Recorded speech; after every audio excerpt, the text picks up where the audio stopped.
Bienvenidos, bienvenidas, bienvenidas a todas, todos, todes.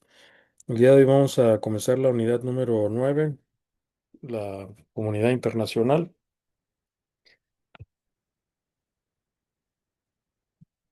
Este es el temario de la unidad.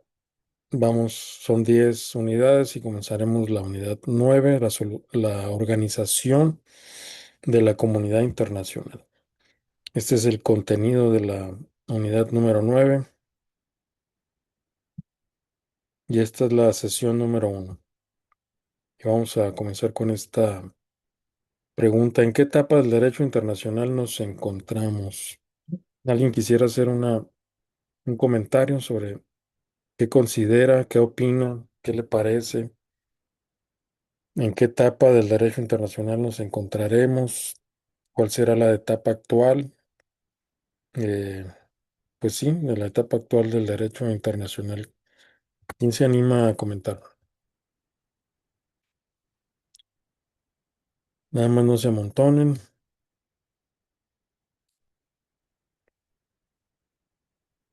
¿Qué opinan pues de la situación actual? ¿Hacia dónde creen que irá el derecho internacional? ¿En qué etapa estamos? ¿De qué etapa venimos? ¿O periodo? ¿O acontecimiento relevante? ¿Quién dijo yo? ¿Quién quiere comentar?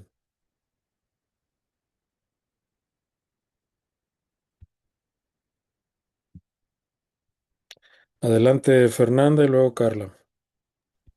Pues yo considero que pues en la etapa contemporánea, pues justamente pues ya estamos iniciando esta área de globalización y pues ya dejamos, no, bueno, no dejar detrás, pero siento que ya se rindieron bases como lo son la soberanía, como que están más definidas y estamos ahora con más cosas, o sea, estamos creciendo más en otras áreas. Ok, gracias. Adelante, Carla. Yo concuerdo con mi compañera, pero también siento que eh, a partir de que terminen, bueno, si es que terminan pronto las guerras, por ejemplo, va a venir también otra etapa en cuanto a materia de derecho internacional, porque al final de cuentas muchas veces estos avances se han dado incluso después de terminar las guerras, ¿no? O sea, por ejemplo, la Segunda Guerra Mundial fue un momento muy importante y en este caso, pues también va a ser muy importante también el cómo se va a terminar esta también, la parte, por ejemplo, yo digo ahora que va a ser como la cuestión, por ejemplo, de la parte nuclear, algunos acuerdos sobre, por ejemplo, la parte de la ayuda humanitaria, ¿no? O sea, son muchas cosas que van a empezarse, digamos, a regular después de todo esto que está pasando. Muy bien, gracias, Fernanda y Carla. Bueno, que estamos en la etapa contemporánea. Eh, no entendí muy bien el comentario sobre la soberanía. No sé si Fernanda habrá querido decir que estábamos, no sé, abandonando la soberanía, se estaba limitando. Y Carla la compara, y posiblemente sea una buena comparación con la etapa de la Segunda Guerra Mundial. Pero bueno, en fin, percibo que consideran que estamos en una etapa de transformación. Yo pienso que sí, estamos en una etapa de transformación. Pues bueno, hay distintos periodos. Cada quien dice que hay periodos. Cada profesor, profesora considera que hay uno u otro acontecimiento. Y pues yo no soy la excepción, y estos son los acontecimientos que yo considero los relevantes que han influido en el derecho internacional. Algunos mencionan menos periodos, otros más periodos o más acontecimientos, pero estos son los que yo estimo, ¿no? Para empezar, el derecho internacional como lo conocemos hoy se creó en el siglo XVII, 1648. Ya hablamos de esto con los tratados de Westfalia, que en ese siglo se consolidaron los estados-nación, los estados soberanos, y la soberanía pues es un atributo esencial. La característica importante, primordial, relevante del derecho internacional público. Hacemos un salto de casi 2 siglos al siglo XIX, poco menos de 2 siglos, en 1815, cuando terminan las guerras napoleónicas. Se convoca a un congreso en Viena, en Austria, que pues eran en Austria, no es casual que se hayan reunido en Austria, en Viena, las potencias vencedoras para organizar la etapa post-napoleónica. Yo no sé si en la etapa actual, no sé, a través de los BRICS tal vez, no sé, estoy especulando, se haga ¿qué les gusta? Un congreso de Pekín o un congreso de Teherán o un congreso de Moscú, eh, o similar, o algún país de los BRICS, y se reúnan para organizar la etapa post-trumpista, ¿no? Estoy especulando. No sé si eso va a ocurrir, eh, pero bueno, es una posibilidad. Luego damos un salto al siglo XX, 1919, el Tratado de Versalles o Tratado de París, en el que se crea la Liga de las Naciones. La Liga de las Naciones es el antecedente de la ONU. Y hacemos un salto de poco más de 20 años, no tantos, no tanto tiempo, en que se crea la ONU y pues surge el movimiento de la descolonización, aunque ese movimiento tiene fuerza, mayor fuerza, a finales de los años 50 y en la década de los 60 del siglo XX. Y hacemos un salto de más o menos alrededor de 50 años, poco menos de 50 años, y que es la implosión de la Unión Soviética. Cae la Unión Soviética, cae el campo socialista y comienza una breve etapa, parece una etapa muy grande, pero en términos históricos una breve etapa, brevísima etapa de unilateralismo estadounidense, la borrachera unilateral estadounidense, en que estimaban los Estados Unidos que podían hacer lo que querían, sin ningún contrapeso. Y fue una ilusión de poco tiempo, de pocos años. Hacemos un breve salto de 10 años al 2001 y para mí es relevante el ingreso de China a la OMC. Luego, menos de 10 años después, en el 2008, la crisis financiera internacional, cuyos efectos estamos todavía, sobre todo en el mundo occidental, estamos percibiendo, lo padecimos mayormente en los primeros, eh, pues a partir del 2008, cuando quiebra Lehman Brothers, el banco Lehman Brothers. Y hacemos un salto de casi 20 años, 2026 este año, y la derrota estratégica, así la llaman los expertos, los analistas, la derrota estratégica de Estados Unidos en Irán. Y es muy probable, no lo sabemos, eso lo sabremos con el tiempo, tal vez no mucho tiempo, pero es muy probable que Estados Unidos sea percibido como una potencia más, o sea, junto a China, junto a Moscú, a Rusia y probablemente junto a Irán. Y bueno, estamos en una etapa de transformación, por eso acudo a John Mearsheimer o Mearsheimer, uno de los teóricos más influyentes de las relaciones internacionales en la escuela del realismo. El realismo es una corriente de las relaciones internacionales, no confundir con derecho internacional. Las relaciones internacionales es política, es ciencia política y que tiene mucha relación con nuestra disciplina, con nuestra materia, con nuestro campo, que es el derecho, pero no hay que confundirlos. Una cosa es la política, aunque tenga relación con el derecho, pero otra cosa es el derecho mismo. ¿Y qué dice John Mearsheimer o Mearsheimer? Trump está desmantelando el orden internacional conocido. Y abunda eh, en su argumento.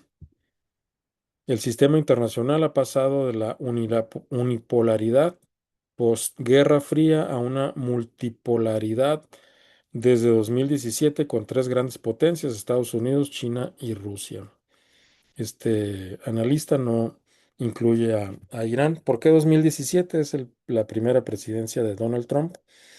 Y Donald Trump, según John Mersheimer, eh, pues renunció, hizo que Estados Unidos renunciara a incorporar a China en el orden internacional que está naciendo. Entonces comenzó una política de contención de China y eso hace que, eh, a su juicio, desde su punto de vista, él es un pues, teórico influyente, un analista reconocido.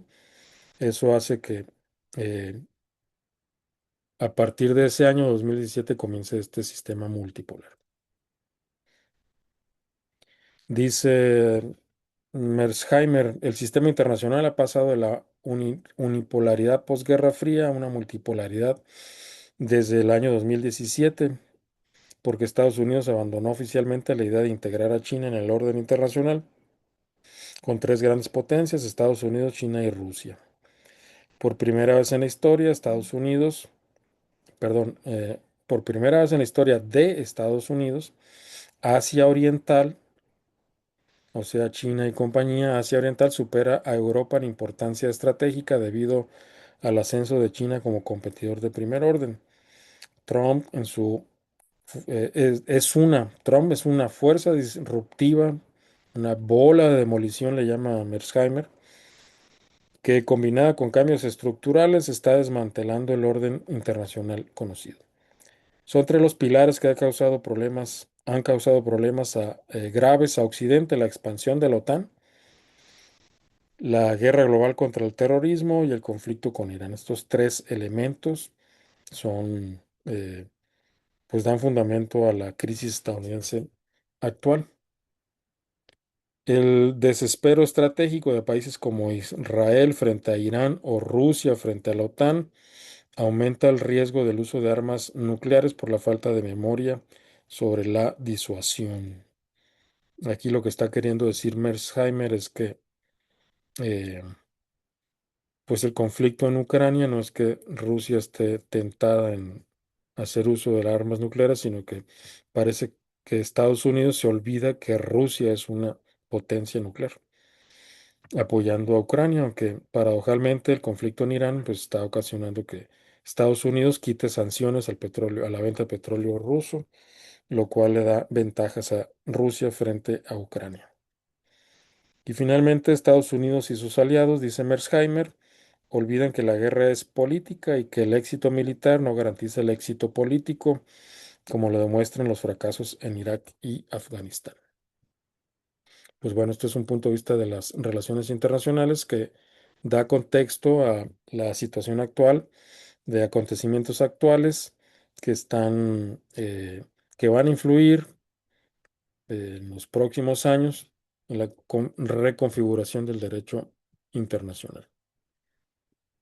Y este analista, Scott Ritter, es eh, pues un analista, es un ex analista de la CIA,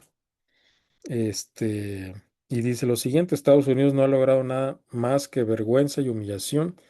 Irán ha destruido casi la totalidad de la infraestructura militar estadounidense en la región, es decir, en el Golfo Pérsico. Contrario a los comunicados oficiales, Estados Unidos no ha logrado reabrir el estrecho de Hormuz por la fuerza. La acción fue precipitada y potencialmente fatal para los aliados del Golfo, o sea, los países del Golfo que son aliados de Israel y Estados Unidos. La política de Washington hacia Irán no es diseñada por la CIA o la DIA, que es la agencia de inteligencia de los militar, DIA, sino por el think tank Foundation for the Defense of the Democracy, por sus siglas en inglés, FDD, una extensión del gobierno israelí. Es decir, que la política estadounidense está diseñada por Israel, no por los propios Estados Unidos. El presidente es alguien con trastornos de personalidad que lo hacen incapaz de tomar decisiones racionales, rodeado de asesores, se- pues así lo dice él, ¿no? Estúpidos que alimentan su ego. Y finalmente el bloqueo estadounidense es ineficaz. El bloqueo naval estadounidense a Irán es ineficaz porque Irán ha desarrollado mercados negros y grises como con Pakistán que mantienen su economía a flote. Pues bueno, aquí hay dos analistas que pues analizan la situación actual en torno al conflicto en Irán que tendrá, pues es de los conflictos más relevantes. Los otros son el de Ucrania. Pues también son relevantes, ¿no? El de Gaza, el genocidio de Israel cometido en Gaza, o que cometido y que comete, o por lo menos crímenes de lesa humanidad y mínimo crímenes de guerra, y que también está intentando replicar en el Líbano a un costo muy grande para el Líbano. Bueno, eso era para contextualizar sí, contextualizar la situación actual. Y bueno, ¿cómo caen las grandes potencias? ¿Ustedes qué dirían? ¿Cómo cayó el Imperio Británico? ¿Cómo cayó el Imperio Español? Por citar dos casos, eh, o porque cayó la Unión Soviética, una gran potencia, ¿no? Que se desplomó, implosionó, mm, para darnos idea de cómo podría caer Estados Unidos, ¿no? Como imperio. ¿Ustedes qué dirían? ¿Cómo caen las grandes potencias? ¿Qué hace que las grandes potencias finalmente terminen su dominio? Adelante, Débora, por favor.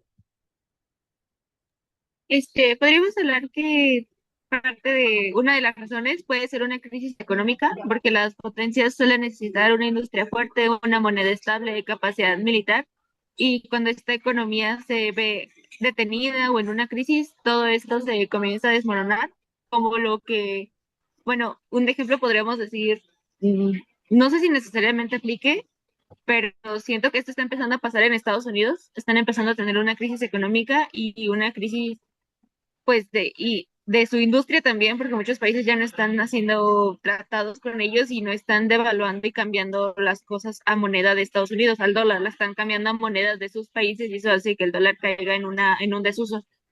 También podríamos resaltar una guerra prolongada y nuevamente recaigo en el ejemplo de Estados Unidos. Es que es muy ejemplo, es muy fácil usarlo. Está en guerra precisamente en este momento con Irán y eso igual provoca que su país entre en crisis porque se detiene la economía, empieza a haber problemas dentro de su misma población por la inconformidad de esto mismo. Y pues también podríamos agregar finalmente ya para terminar la corrupción. Eso pues podría pasar, eso pues podemos ponerlo aquí, no hay necesidad de irnos a Estados Unidos, eso pasa aquí. Y es cuando las instituciones pues empiezan a perder credibilidad, aumentando la polarización, baja la confianza de las personas en el sistema y crece una inestabilidad y un sentimiento de incertidumbre, provocando que pues la gente comience a hacer justicia por mano propia y ya no confía en el sistema. Es lo que se me viene a mi mente. Muy bien, gracias, Débora, por tu tan completo comentario. Pues crisis económica y corrupción, ¿no? Son las dos grandes sugerencias. En el chat, Briana sugiere puede ser por conflictos internos o corrupción. Sí, yo me decanto mucho por las crisis económicas sin menospreciar el problema de la corrupción. Vamos a ver qué dicen los analistas y coinciden en lo que ustedes dijeron. Dice Paul Kennedy, un británico, un historiador y experto en historia estratégica o en estrategia, y tiene un texto, un clásico que es Auge y caída de las grandes potencias. Y básicamente dice que ninguna sociedad, dice Paul Kennedy, ha podido estar permanentemente en cabeza de todas las demás. O sea, puede una potencia estar a la cabeza, estar en la punta, ser el líder, ¿no? A nivel mundial, pero eso no puede ser permanente. Y vamos a ver cuál es el argumento, ¿no? Un poco más de los argumentos de Paul Kennedy. Bueno, principalmente el poder estatal, dice, o mejor dicho, citándolo textualmente, se abren comillas, se necesita de la riqueza para sostener el poder militar y del poder militar para adquirir y proteger la riqueza. O sea, es un binomio poder militar y riqueza. La riqueza genera poder militar, el poder militar protege la riqueza, el poder estatal depende de la interacción entre riqueza y fuerza militar. El colapso ocurre por el uso ineficiente de los recursos productivos, y ahí podría entrar el tema de la corrupción, un uso ineficiente de los recursos productivos. El poder no es absoluto, sino comparativo entre estados. Así que cuando hablamos de la primera potencia, Estados Unidos, pues no significa que no tenga limitantes, ya que el poder no es absoluto, por más que sea la primera potencia. Una potencia declina si sus rivales crecen a un ritmo superior. Posiblemente estamos presenciando eso en nuestros días. China crece a un ritmo superior al de los Estados Unidos. Los avances tecnológicos alteran permanentemente el equilibrio mundial. ¿Qué avance tecnológico podría tener China que esté desequilibrando, ¿no? O que esté alterando el equilibrio mundial, entendiendo por equilibrio mundial, pues el dominio estadounidense, que por mucho tiempo fue dominante en la producción? Por ejemplo, en el siglo XX, el Fordismo, la producción en serie de automóviles, pues eso le dio una superioridad productiva a los Estados Unidos. ¿Qué estará haciendo China hoy? Eh, yo pienso, por ejemplo, en la producción de automóviles eléctricos más baratos, más eficientes, la tecnología no sujeta al combustible, en los automóviles eléctricos chinos, ¿no? Esta marca llamada BIT. Se me olvidó qué significa BIT, pero es algo de como mm, perseguir tus sueños, ¿no? No me acuerdo cómo es la expresión en inglés, pero bueno. em, Además, la eficiencia de las baterías, el control de los recursos críticos, o sea, materiales, pues llamados críticos. El litio, por ejemplo, es un material crítico. ¿Y qué tanto domina China, ¿no? Esos materiales frente a los Estados Unidos? Y en fin, por mencionar nada más algunos, o el, la, hace días se habló mucho del Artemisa, o sea, un, eh, pues un objeto espacial estadounidense que dio la, mm, pues fue eyectado, ¿no? Al espacio exterior y llegó, mm, pues es supuestamente el espacio, el objeto espacial este, que más distancia ha recorrido. Pero tiempo atrás los chinos exploraron el lado oscuro de la Luna. O sea, eso es un avance tecnológico posiblemente superior, aunque Artemisa 2 haya viajado más distancia, ¿no? Es decir, no es lo mismo explorar el lado oscuro de la Luna, que eso requiere mayor tecnología, que alcanzar una mayor distancia. Y bueno, en fin, luego está la computadora cuántica. Todo eso parece ciencia ficción. Hay un tren que están probando de alta velocidad, una velocidad superior al de los aviones, y eso es por tierra, más seguros que cualquier transporte público que exista. Bueno, de eso se supone que es de los más seguros por la tecnología que utiliza, que es tecnología electromagnética, si es que entendí bien. Pero bueno, en fin, el punto es que hay un desarrollo muy grande de las fuerzas productivas en China. ¿Qué más dice Paul Kennedy? El declive de las grandes potencias, el auge y caída de las grandes potencias ocurre cuando los compromisos estratégicos superan la capacidad de pago. Y aquí entraría el conflicto económico, la crisis económica. El gasto militar excesivo debilita la inversión productiva a largo plazo, y parece que es la situación que está teniendo Estados Unidos. Por eso Trump, el presidente estadounidense, está buscando trasladar la producción a territorio estadounidense. Y en algún momento se promovió, incluso no solo con Trump. Bueno, Trump lo está haciendo de una forma tal vez disruptiva, comparado con Biden, su antecesor, que se estaba promoviendo mucho el nearshoring, es decir, eh, traer de vuelta la capacidad productiva a la región, a Estados Unidos, a América del Norte, y estaríamos incluidos, México estaría incluido en ese proyecto. Y por eso eh, todos estos planes de los aranceles para presionar y que la producción vuelva a los Estados Unidos, cosa que no está funcionando. Está aumentando el precio de los productos, fue derrotado en Irán, ya es una derrota estratégica. Digo, el conflicto puede escalar nuevamente, pueden arrojar otros misiles a Irán, pero eso no significa que Irán no haya ganado estratégicamente. ¿Cuál fue pues ya lo que mencioné, ¿no? En Mearsheimer y Scott Ritter y entre otros, ¿no? Comentaristas. Este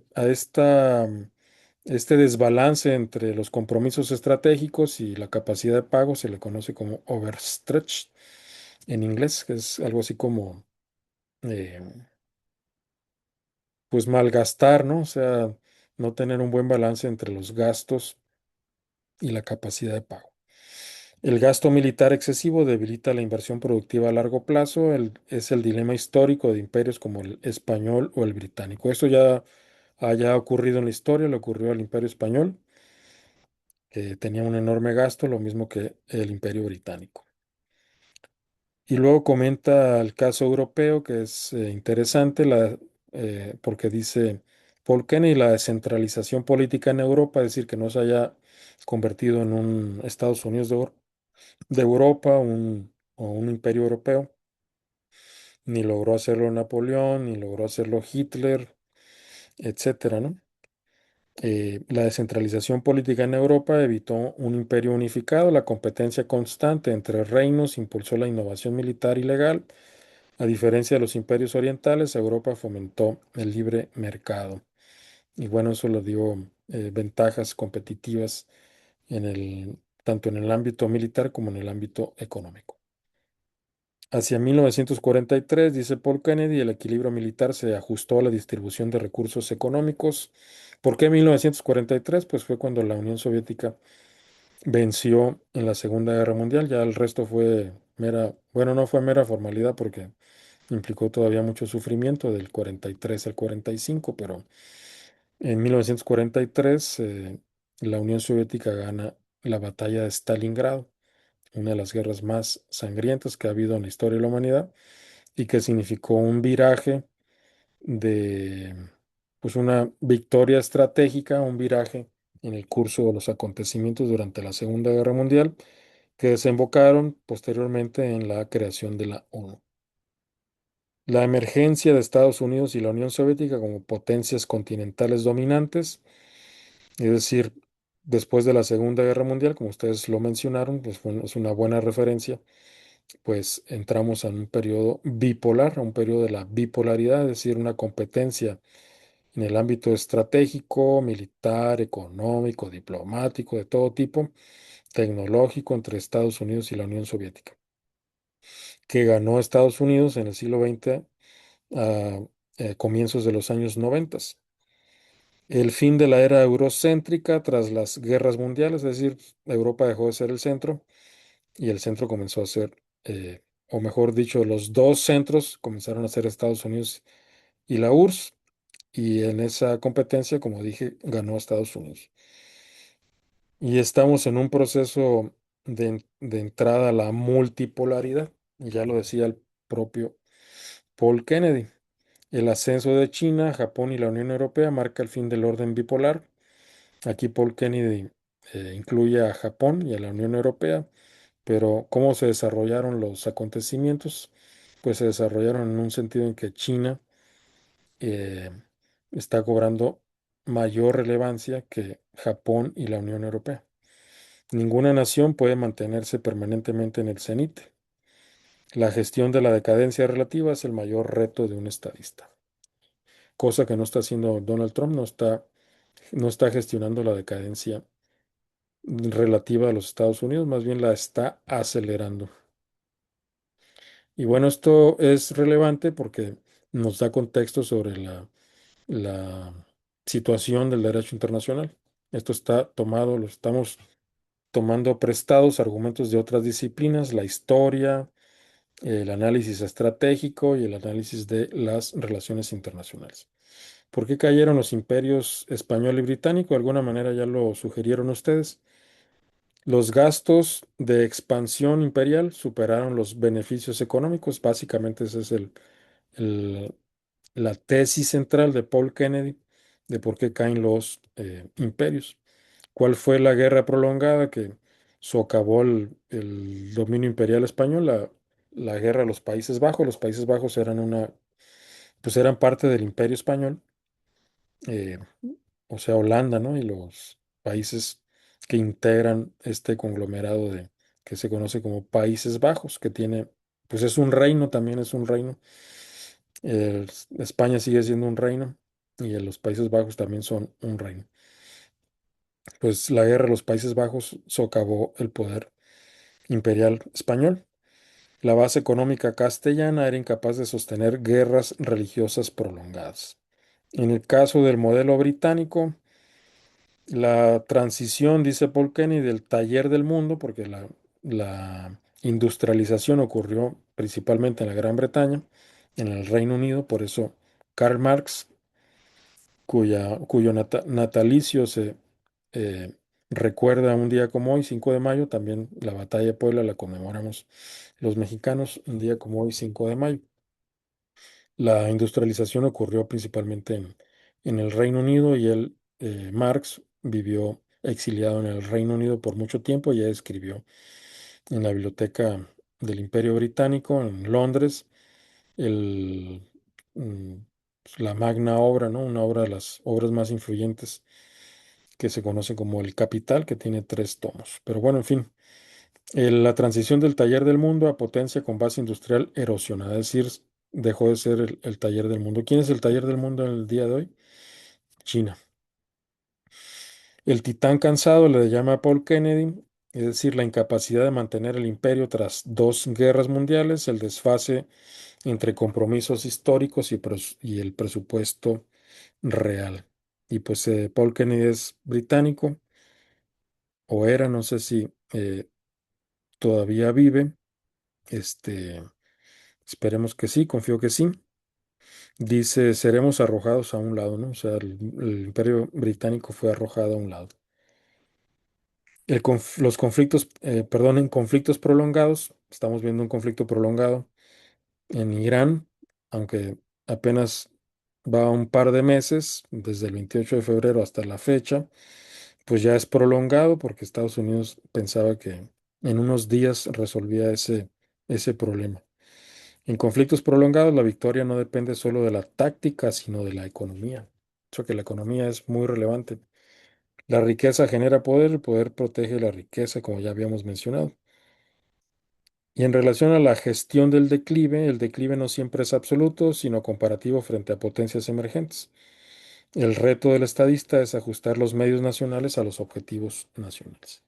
Es decir, que Estados Unidos va a dejar de ser la primera potencia para ser una potencia junto al resto de las potencias, que no son muchas, ¿no? Sería el G4, lo está demostrando Irán, seríamos un G4, Estados Unidos, China, Rusia e Irán.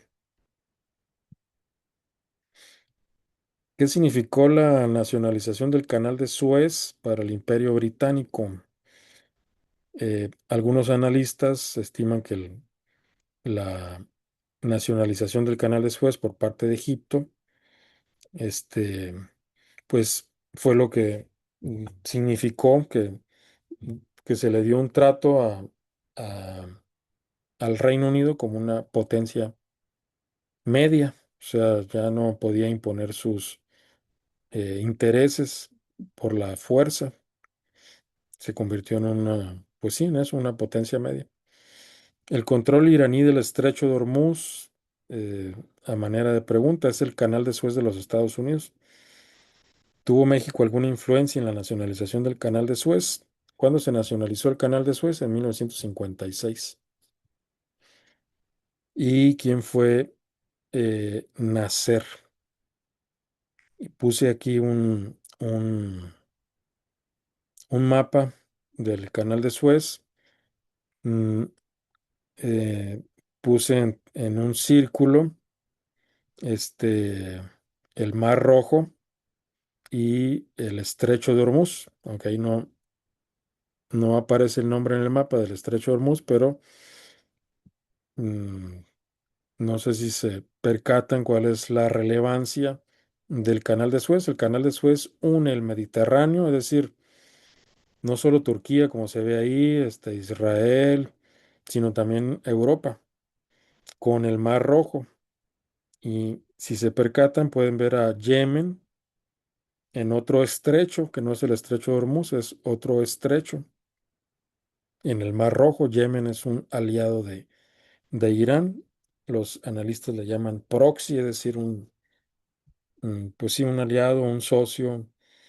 Y si escala el conflicto en Irán, todavía tiene mm, otra carta, Irán, que es el cierre del perdón, del Mar Rojo. Ya no solo sería el 20% del comercio mundial, principalmente petróleo, pero no solo petróleo, sino que aumentaría ahora en otro porcentaje que se vería paralizado el comercio mundial. Y de hecho los analistas estiman que todavía no hemos visto los efectos. Bueno, en Estados Unidos se está viendo los efectos. Pasó el galón de gasolina de $3, creo que está alrededor de $5. Y la popularidad del presidente estadounidense, el presidente Trump, pues probablemente está alcanzando niveles que en las elecciones de noviembre próximo pudiesen significar, no lo sabemos todavía, pero pudiesen significar que pierda a tal grado que la nueva composición del Congreso de los Estados Unidos pueda implicar su impeachment, es decir, que se le haga un juicio político, traduciéndolo al castellano, intentando interpretar ese concepto de impeachment y deje de ser presidente de los Estados Unidos. Y bueno, ¿alguien eh, tendría algún comentario? México estiman que pudiese haber tenido alguna influencia en la nacionalización del Canal de Suez. ¿Qué habremos hecho en México que pudo haber sentado las bases de la nacionalización del Canal de Suez? ¿Alguien tendría alguna idea?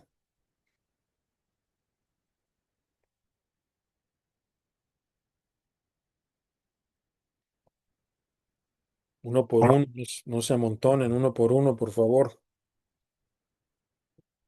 Podría ser, es que tengo una idea, pero Ujú, adelante. son muy buenos mis conocimientos ahorita de historia. A lo mejor México igual nacionalizó o expropió algo que Sí. haya podido motivar a Egipto a hacer esto. Efectivamente, sí, sí, realizamos una expropiación, que es la expropiación petrolera de 1938. Es decir, que casi 20 años después de nuestra nacionalización, nuestra expropiación petrolera, eh, los egipcios nacionalizaron el Canal de Suez, que estaba controlado por el Reino Unido.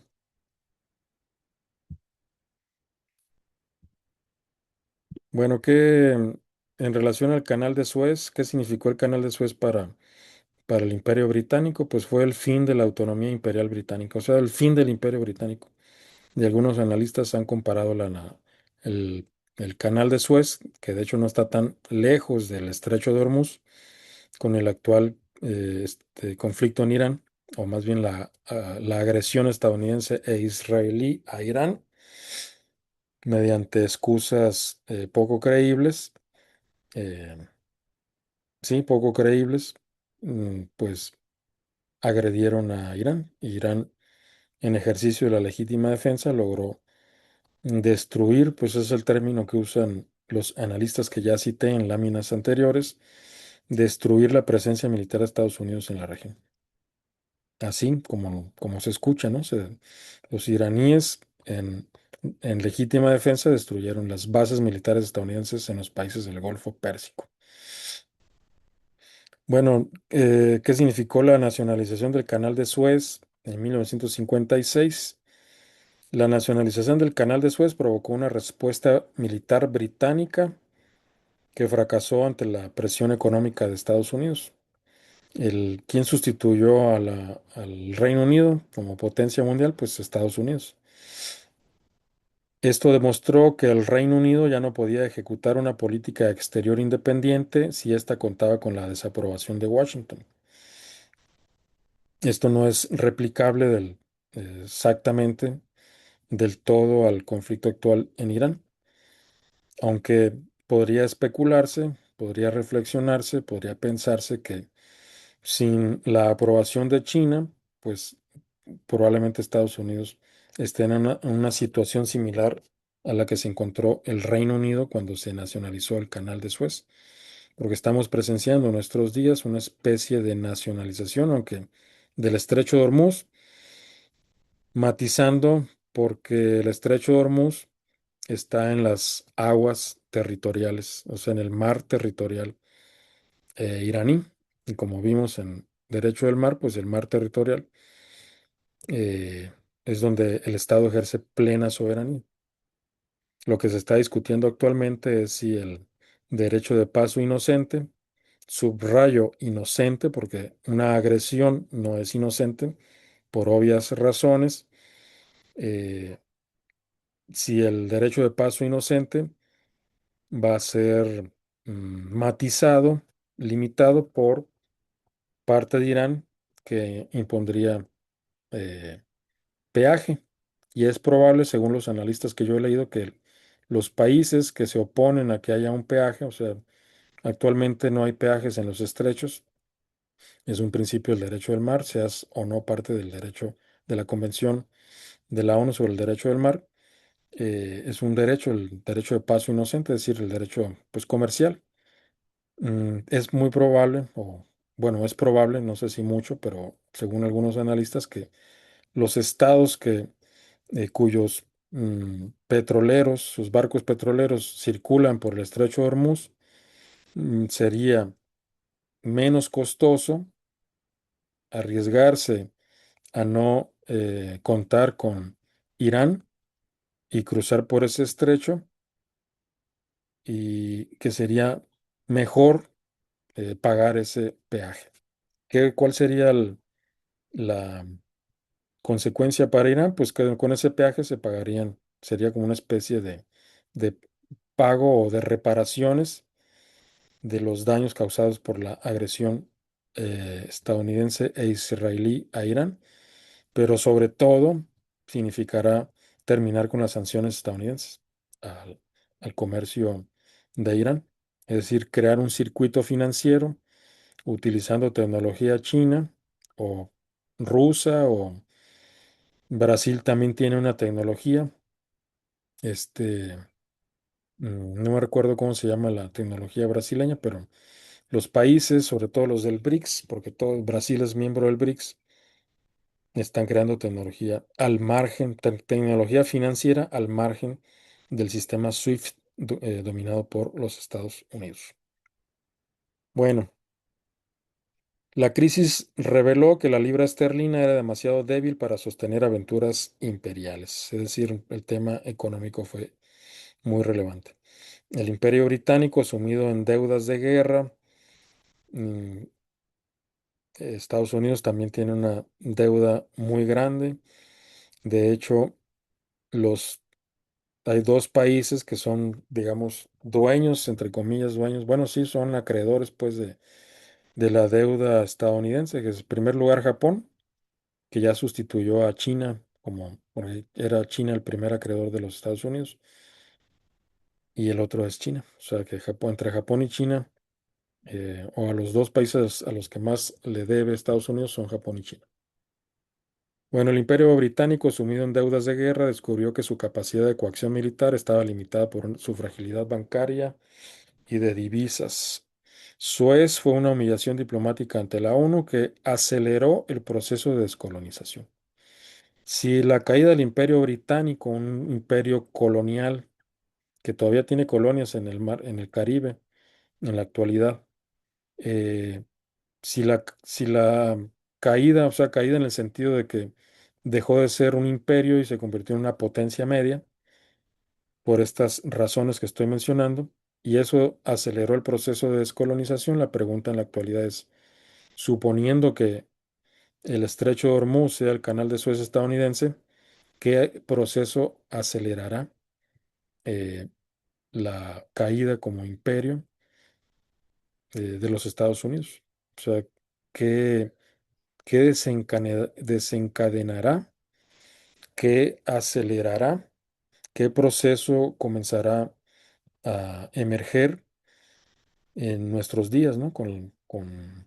Convirtiendo a Estados Unidos en una potencia junto a Rusia, junto a China y quizás también junto a Irán.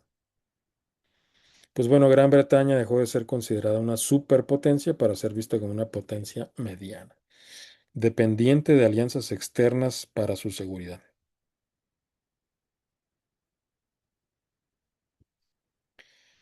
Y bueno, ¿qué relación tiene el Canal de Suez la, eh, con México o qué hizo México que pudo haber influido en la nacionalización del Canal de Suez? Pues nosotros expropiamos cuando Lázaro Cárdenas del Río, el general Lázaro Cárdenas era presidente entre el 34 y 1940.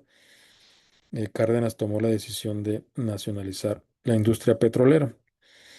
Y a eso, no solo a eso, sino eh, otras medidas de la política cardenista, que algunos llaman la doctrina Cárdenas, pues impuso las bases o puso las bases de un principio de derecho internacional que es la soberanía permanente sobre los recursos naturales. Pues bueno, Lázaro Cárdenas impulsó una política nacionalista y antiimperialista, lo mismo que hizo Nasser, que fue el presidente de Egipto, que fue el que logró mm, quitarse el tutelaje del Reino Unido. Por eso el Reino Unido, cuando el Egipto nacionalizó el Canal de Suez, reaccionó militarmente y fue derrotado el Reino Unido. Entonces le decía, Lázaro Cárdenas impulsó una política nacionalista y antiimperialista frente al auge del fascismo y la inminencia de la Segunda Guerra Mundial. Y en nuestra actualidad, pues hay un auge nuevamente del neofascismo que se distingue del fascismo clásico. El fascismo clásico ya no es posible en nuestros días, según algunos analistas, como Atilio Borón, un sociólogo argentino, que por eso recurre al neofascismo, que nos introducen en nuestras mentes a través de redes sociales, a través de chistes, comedia, eh, pues que impulsa, ¿no? Ese tipo de valores, los valores neofascistas que glorifican la desigualdad, el colonialismo. En nuestros días recientemente visitó una política española en nuestro país, hizo un homenaje a Hernán Cortés. Pues todo eso son movimientos de la nueva derecha que tiene sus características propias, eh, distinguibles de la derecha clásica, ¿no? O sea, tiene, veamos, figuras como Milei, ¿no? Trump, Milei, Bukele, etcétera. Bueno, México buscó, o mejor dicho, Cárdenas buscó que México fuera actor protagónico, no solo espectador del orden mundial. Nacionalizó el petróleo en 1938, conocido como expropiación petrolera, como todos ustedes seguramente saben. Fue un grito de emancipación que sentó el precedente jurídico para el derecho de los estados sobre sus riquezas, que se conoce, repito, como soberanía permanente sobre los recursos naturales. Desafió los intereses de grandes potencias para hacer valer la soberanía interna. México se opuso frontalmente a las agresiones armadas, condenando en la Sociedad de las Naciones la invasión italiana de Etiopía y las anexiones nazis de Austria y Checoslovaquia. Defendió el derecho común y que había para la paz. Superó la aplicación a rajatabla de la no intervención para apoyar a la República Española con armas, víveres y asilo. y reforzó el pluralismo ideológico al recibir a refugiados de diversas tendencias, incluido a León Trotsky, pues, que es posiblemente el asilado político más famoso que ha venido a México. Y Cárdenas fue quien le otorgó el asilo. Y en relación a la República Española, el apoyo de Cárdenas a la República Española, pues fue eh, una medida que implicó una variante de la doctrina Estrada, porque la doctrina Estrada es la no intervención en los asuntos internos de otros estados, el principio de no intervención. Cárdenas decidió apoyar a la República Española y México se benefició en gran medida eh, por el exilio español. De hecho, en la Facultad de Derecho de la UNAM, si ustedes van al auditorio de que se llama Mario La Cueva, auditorio seguramente lo conocen, ¿no? De juicios orales, para práctica de juicios orales, hay una placa conmemorativa inaugurada por el entonces presidente español, Zapatero, cuando el director de la Facultad de Derecho era Fernando Serrano Migallón, experto en República Española, en exilio español, tiene textos sobre ello. Pues hay una placa con los nombres del exilio español que llegaron a nuestro país y muchos de ellos son abogados, juristas, grandes juristas que influyeron en el derecho mexicano. Es decir, nos vimos culturalmente e intelectualmente favorecidos por ese exilio. No volvería a descansar, no volveré a descansar hasta que mi país disfrute de libertad, dijo Nasser, como se ve ahí una imagen, el presidente de Egipto que nacionalizó el canal de Suez. Es el canal el que pagará la presa esta tarde. Nuestro canal será egipcio, estará dirigido por egipcios. Fue el anuncio de la nacionalización del canal de Suez y por eso hay aquí una pequeña nota sobre el desafío al orden colonial en el mundo árabe. O sea, la nacionalización del canal de Suez significó una ruptura del orden colonial. Ante la negativa de Estados Unidos de financiar la presa de Asuán en Egipto, Nasser decide nacionalizar el canal para obtener ingresos. El canal era visto como un estado dentro del estado que explotaba recursos egipcios, que no estaba en manos pues de los egipcios, por eso la nacionalización. Nasser utilizó el nombre Ferdinand de Lesseps como contraseña para que comandos militares ocuparan las oficinas del canal. El acto fue una respuesta directa a la bofetada diplomática de Occidente. La nacionalización simbolizó el fin de siglos de la bota insolentes, en palabras de Nasser, y dominación extranjera. Consolidó a Nasser como el líder místico, o sea, alcanzó niveles místicos y político de la unidad árabe. Y bueno, haciendo comparaciones epocales, ¿cuál es la doctrina adoptada por la potencia sustituta del Reino Unido sobre los recursos naturales? Entiéndase, Estados Unidos. Dice Noam Chomsky, eh, Oriente Medio es descrito como una estupenda fuente de poder estratégico y una de las mayores presas materiales en la historia mundial. Y pues Oriente Medio, ahí es, Irán es Oriente Medio, el Golfo Pérsico es Oriente Medio, el Estrecho de Hormuz es Oriente Medio. Y esto lo dijo, lo analizó, lo comentó Chomsky en 1991. O sea que no es un tema nuevo. ¿Y cuál es la doctrina estadounidense sobre los recursos naturales, recursos globales?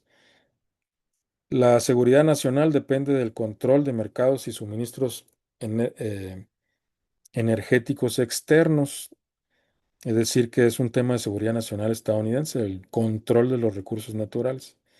Bajo administraciones demócratas o republicanas, se ha formalizado el derecho entre comillas, al uso unilateral de la fuerza para evitar que potencias rivales o movimientos nacionalistas independientes bloqueen el acceso a materias primas consideradas vitales para su economía. Dicho en otros términos, si un país se comienza a controlar sus propios recursos y eso limita el acceso a los recursos, de esos recursos a los Estados Unidos tienen el derecho entre comillas, o tienen la fuerza, la doctrina para hacer uso de la fuerza militar y hacerse de esos recursos. De hecho, en los años 50 también se nacionalizó el petróleo iraní y por eso se hizo un golpe de Estado en Irán y impulsado por los Estados Unidos. Fueron las primeras operaciones de la CIA estadounidense, recién creada en ese entonces o no tenía mucho tiempo, de, de un golpe de Estado. O sea, ¿a qué se dedica la CIA? Pues a promover golpes de Estado, desestabilizar países. Y una de esas desestabilizaciones, uno de esos golpes de Estado, pues fue el promovido en contra de Irán. Los planificadores de alto nivel, continúa analizando Noam Chomsky, como George Kennan, han articulado una visión en la que los recursos de otros países son tratados como nuestros. Esta postura justifica la intervención en regiones como América Latina y el Caribe, el sudeste asiático o el Golfo Pérsico. América Latina y el Caribe, recientemente la intervención en Venezuela, la más reciente, ¿no? Las amenazas de agresión a Cuba, aunque Cuba no tiene recursos como sí los tiene Venezuela, que es la primera reserva de petróleo a nivel mundial, Venezuela. El sudeste asiático o el Golfo Pérsico y actualmente pues mm, Estados Unidos primero en enero agredió Venezuela, tomó el control de Venezuela, o sea, es una especie actualmente de protectorado petrolero que los venezolanos no le llaman protectorado, dicen que es una paciencia estratégica y están esperando quizás a la caída de- del presidente Trump. Veremos cómo le sale esa estrategia, ¿no? Esa paciencia estratégica, si les resulta exitosa o no. Y al mes siguiente, en febrero, pues agredió a Irán. Qué cosa tan, eh, qué interesante, ¿no? Es decir, que lo que estoy queriendo decir que no es algo nuevo, no es algo sorprendente la agresión tanto a Venezuela como a Irán. Cualquier intento de un país en desarrollo de priorizar sus recursos para el bienestar de su propia masa poblacional es caracterizado como un virus o nacionalismo radical que debe ser extirpado. Estados Unidos utiliza sanciones, golpes de Estado, guerras para garantizar que los estados clientes mantengan sus economías abiertas a la explotación corporativa norteamericana. Sanciones, pues está sancionada Rusia, sancionada Venezuela, sancionada Irán. Golpes de Estado. mm, Probablemente lo de Venezuela sea un golpe de Estado. No sabemos bien todavía cómo calificarlo. Los venezolanos, como les dije, le llaman paciencia estratégica. Pero si hubo traición, pues puede ser un golpe de Estado. Pero bueno, todavía no se puede afirmar con certeza. O guerras, pues la guerra en Irán. En el caso de Venezuela, una toma de control, eh, una especie de protectorado petrolero. Bueno, esto es una breve nota biográfica de Gamal Abdel Nasser, nacido en 1918 y muerto en 1970. Pues bueno, nació en Alejandría un 16 de enero de 1918, hijo de un cartero. Como estudiante fue un estudiante rebelde y patriota, participó en manifestaciones contra el protectorado británico, o sea, el Reino Unido tenía a Egipto como un protectorado. ¿Qué es un protectorado? Es un país bajo el dominio de otro país y por lo tanto no tiene relaciones internacionales, o sea, no tiene soberanía.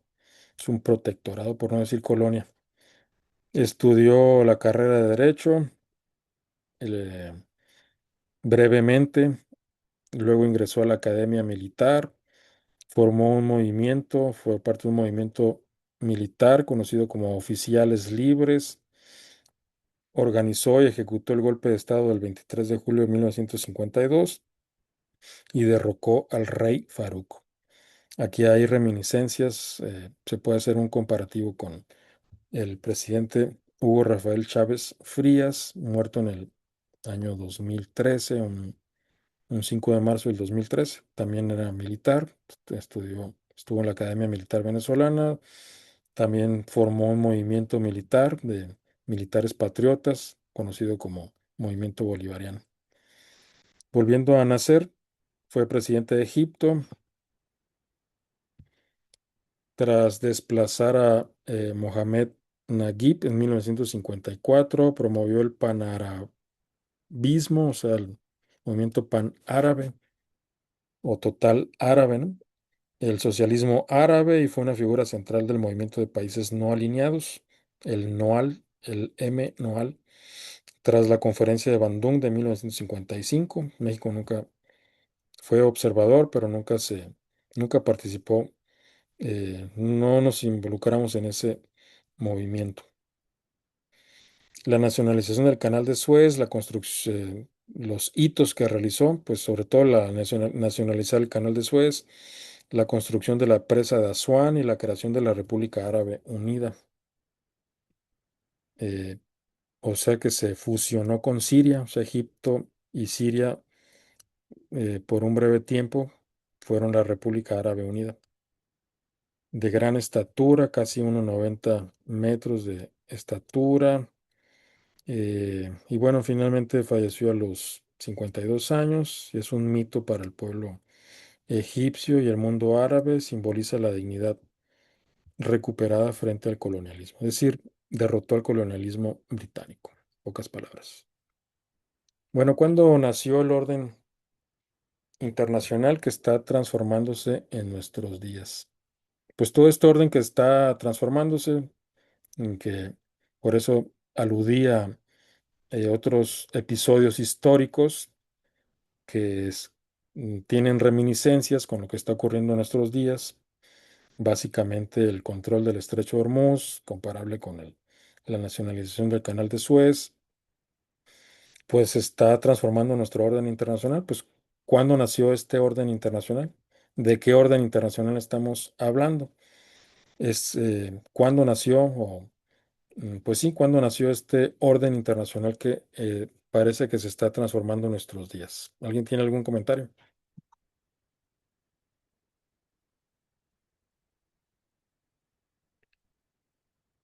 ¿A dónde tendríamos que remitirnos? Adelante, Shawnee, por favor. Sí, pues según yo sería después de la Segunda Guerra Mundial, ¿no? Con la Carta de las Naciones Unidas. Muy bien, sí, pues es el periodo en el que estamos actualmente. Si nos enfocamos estrictamente en derecho internacional, el orden actual, pues es el de la ONU y surgió después de la Segunda Guerra Mundial. Sin embargo, tuvo un antecedente. O sea, es correcta la respuesta, pero todavía podemos remontarnos un poco más atrás. ¿Alguien tendría una idea cuál sería el antecedente que creó la estructura que la ONU incorporó y perfeccionó en cierta manera?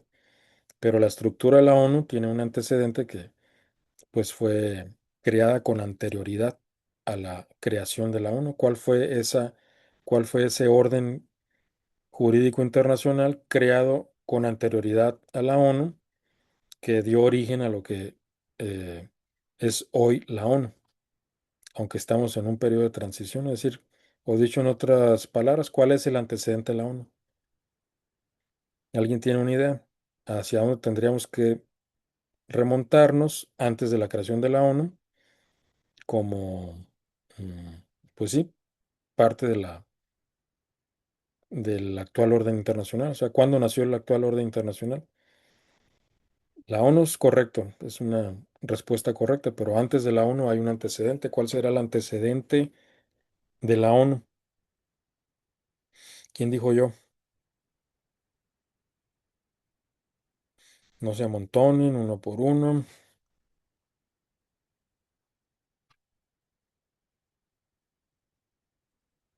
¿A poco no se creó una... La Sociedad de las Naciones Unidas, ¿no? Muy bien, efectivamente, gracias Mario Antonio. La Sociedad de las Naciones Unidas es el orden, ahí nació el actual orden internacional. El desarrollo de las instituciones internacionales se divide en tres etapas clave. Bueno, aquí hay tres etapas, yo puse más etapas. Es decir, depende del manual que lean, dependen del profesor que escuchen, profesor o profesora, pues puede haber una periodización distinta. Y aquí hay una. El periodo de 1815 a 1914 es de las uniones administrativas. Un ejemplo, la Unión Postal se creó en 1874. El periodo entre guerras de 1919 y 1939 se creó la Sociedad de las Naciones o Liga de las Naciones. Se la pueden encontrar con ambos nombres, Sociedad o Liga de las Naciones.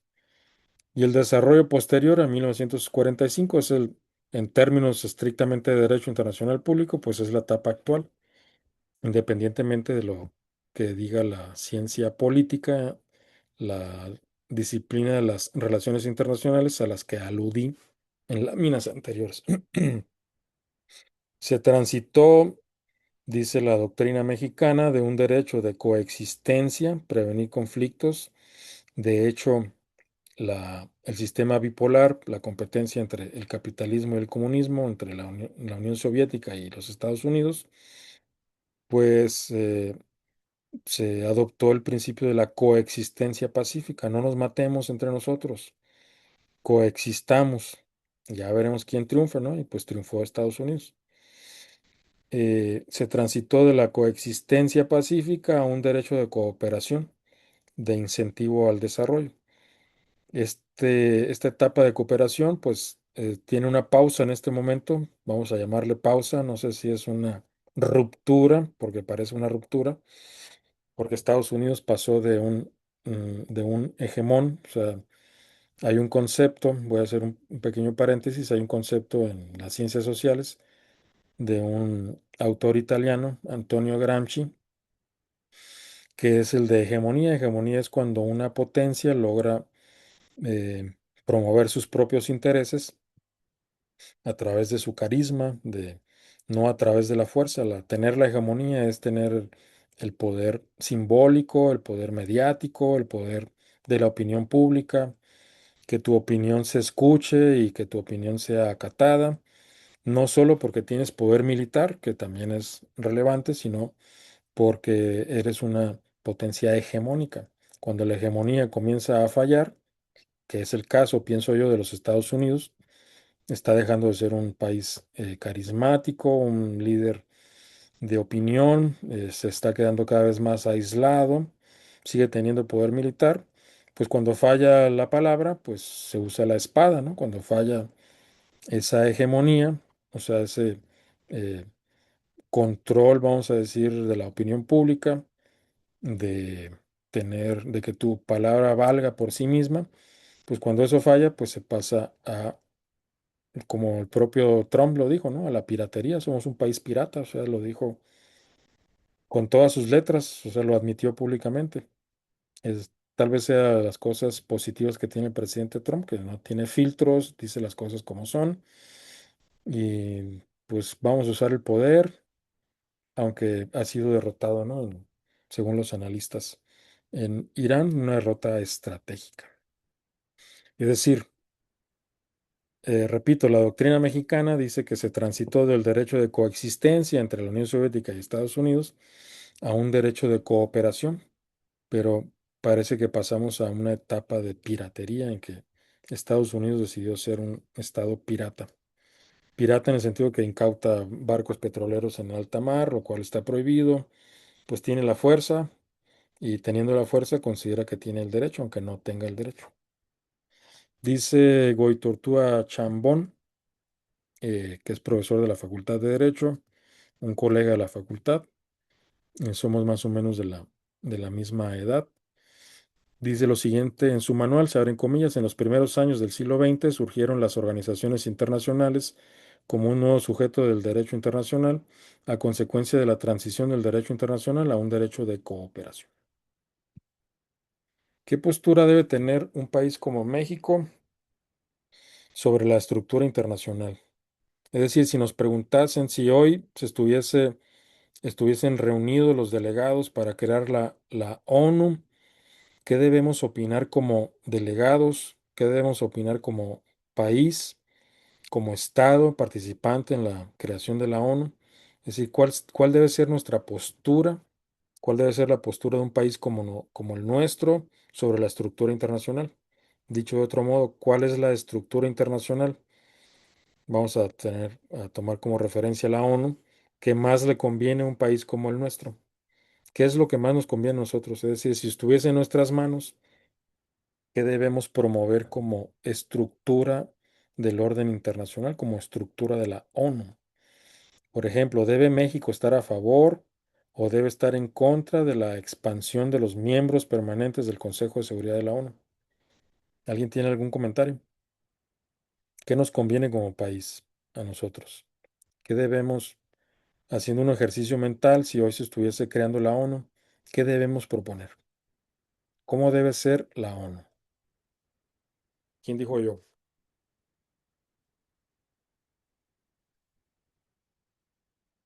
No se amontonen uno por uno, por favor. Es un ejercicio mental.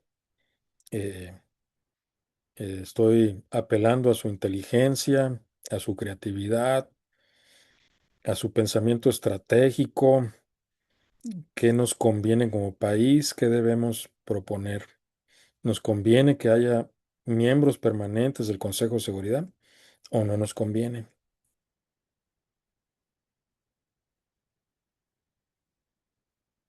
¿Quién dijo yo? ¿Quién tiene un comentario? ¿Quién se anima? No se Yo amontone. creo que sí nos conviene, y no tanto como país, sino en todo el mundo, que haya más miembros permanentes, porque esto descentralizaría el derecho de veto que tienen estas potencias, ¿no? Entre Oriente y Occidente. Entonces, respondiendo a a esa pregunta, yo creo que sí, México debería estar a favor de la expansión de los miembros permanentes. A las otras preguntas, no sé, creo que debería pensarlas más, Muy con más bien. detenimiento. Ok, entonces sí nos convendría que se expandieran los miembros permanentes del Consejo de Seguridad. Eso descentralizaría la toma de decisiones y no se concentraría solo en 5 países. Mm, te, te consulto a ti mismo, Nahum.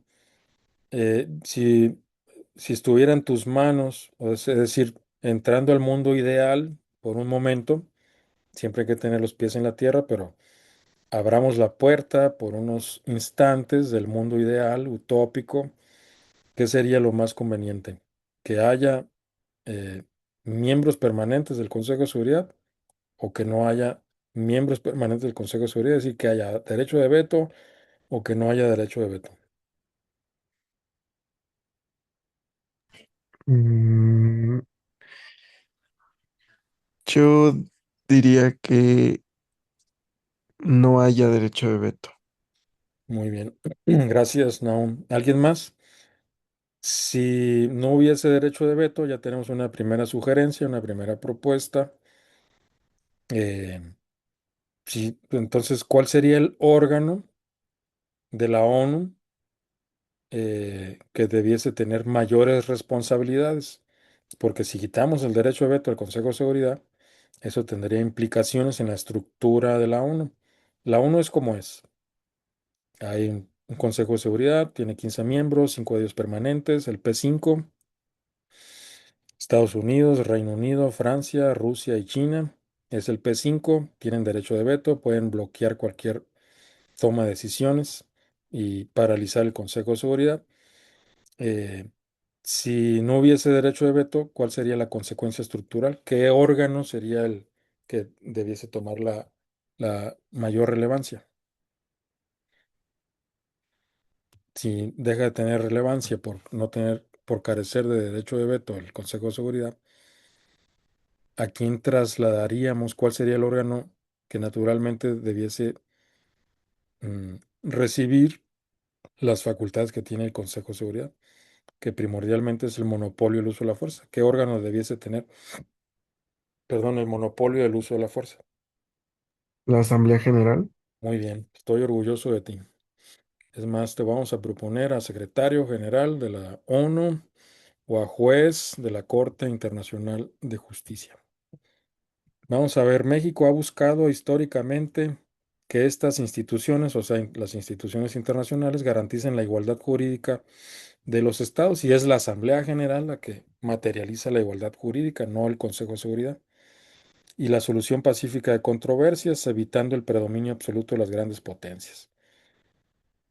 Ejemplo de México en las organizaciones internacionales. México participó en las conferencias de la paz de La Haya que dieron lugar a la Corte Permanente de Arbitraje. Ya hablamos de esa institución. Es decir, participamos activamente pues en lo que desembocó en los primeros tratados del derecho internacional humanitario sobre la paz, o sea, conferencias de paz, donde se impulsó el arbitraje internacional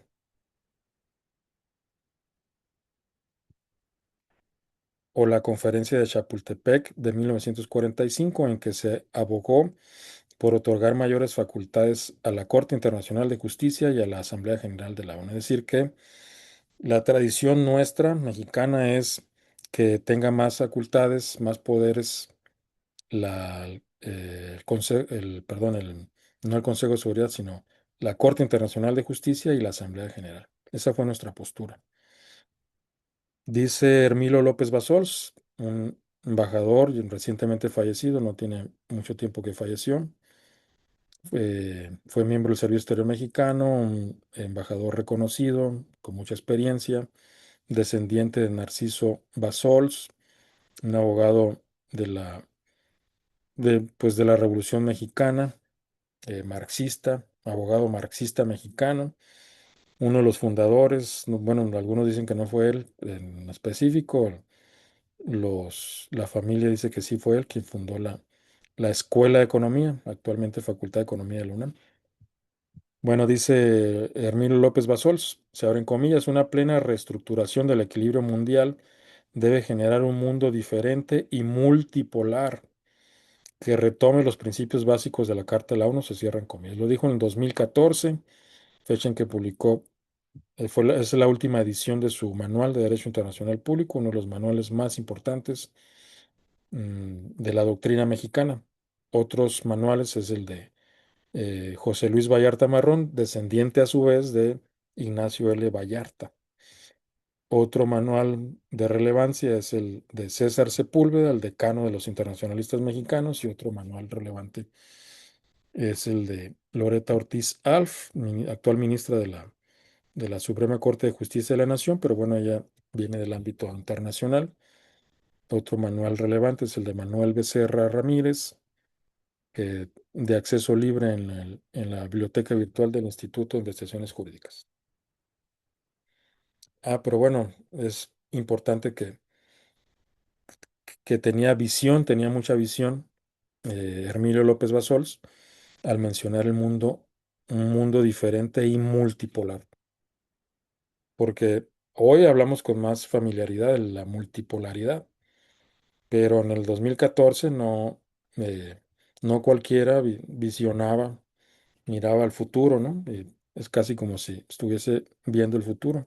Todavía no, aunque ya existía el acrónimo BRICS, todavía no se habla con tanta fuerza del mundo multipolar.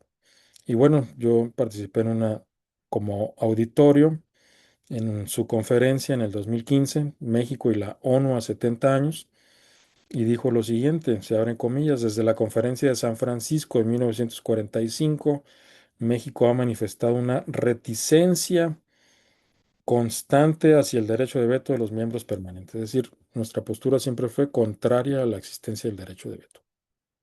Y bueno, si les interesa, ahí está el audio de la conferencia en MP3. Se las recomiendo en este enlace que está aquí en la lámina y que tienen acceso en el Drive, donde estoy subiendo las diapositivas. Esta lámina muestra la postura de México ante la ONU y su reforma, y está tomado también de Hermilo López Basols. Pues bueno, México se opuso a la existencia del derecho de veto. Esta postura se fundamenta en la búsqueda de una mayor equidad jurídica entre los estados. ¿Cuál es el órgano que materializa la igualdad jurídica de los estados? La Asamblea General. México, continúa Hermilo López Basols, ha sido un promotor persistente de la reforma del Consejo de Seguridad, impugnando su composición actual por considerarla anacrónica. No obstante, se reconoce que la resistencia de las grandes potencias dificulta una reestructura a corto plazo. O sea, ni Rusia ni Estados Unidos están interesados en renunciar al poder que tienen de vetar cualquier aprobación del uso de la fuerza. Y el derecho de veto, pues, es un producto de la Segunda Guerra Mundial. La Unión Soviética, liderada por Joseph Stalin, y los Estados Unidos por Roosevelt, Franklin Delano Roosevelt, ambos de acuerdo. Bueno, también participaron el Reino Unido, Churchill y Francia cuando dejó de ser intervenida cuando se liberó de la intervención nazi, ¿no? Alemana, nazi y alemana de Francia, también participó, pero principalmente la ONU es una creación de Estados Unidos y la Unión Soviética. El derecho de veto fue eh, pues un cobro de los daños por parte de la Unión Soviética. O sea, fue una exigencia soviética el derecho de veto. Nadie más me va a intervenir sin mi aprobación, ¿no? Es algo así, dicho en términos muy simplistas. Continuando con Hermilo López Basols, la política exterior mexicana privilegia la Asamblea General como el órgano democrático por excelencia de la organización. La postura nacional se define por una lealtad histórica al multilateralismo. ¿Qué es el multilateralismo? Pues es la ONU. Y a la solución pacífica de controversias. Y en nuestros días, en un taller que ya les mencioné, el taller organizado por la Secretaría de Relaciones Exteriores, el consultor jurídico de la Secretaría de Relaciones Exteriores, supongo que sigue siendo Pablo Arrocha, aunque ya dejó de ser secretario de Relaciones Exteriores, Juan Manuel, eh, Juan Ramón de la Fuente, mm, eh, que nombró como consultor a Pablo Arrocha. Pues el consultor jurídico en este taller organizado junto con la Universidad Iberoamericana dijo, se abren comillas, México es parte de un grupo que se llama Unidos por el Consenso, donde no apoyamos que haya nuevos miembros permanentes. Eso es replicar los vicios que ya tenemos. Entonces, la postura oficial es que no nos gusta ni que haya derecho de veto ni que aumente la membresía, aunque desde un punto de vista práctico, realista, pues la ampliación de los miembros permanentes podría significar, por ejemplo, ¿alguien sabe cuáles son los dos países que más se mencionan como probablemente nuevos miembros permanentes del Consejo de Seguridad? ¿O se imagina cuáles son esos dos países?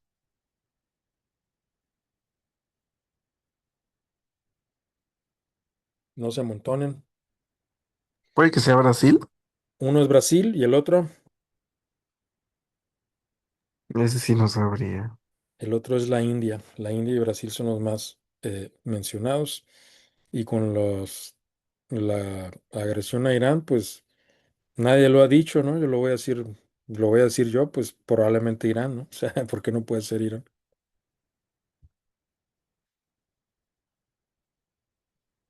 Bueno, por razones de tiempo, voy a avanzar un poco más rápido.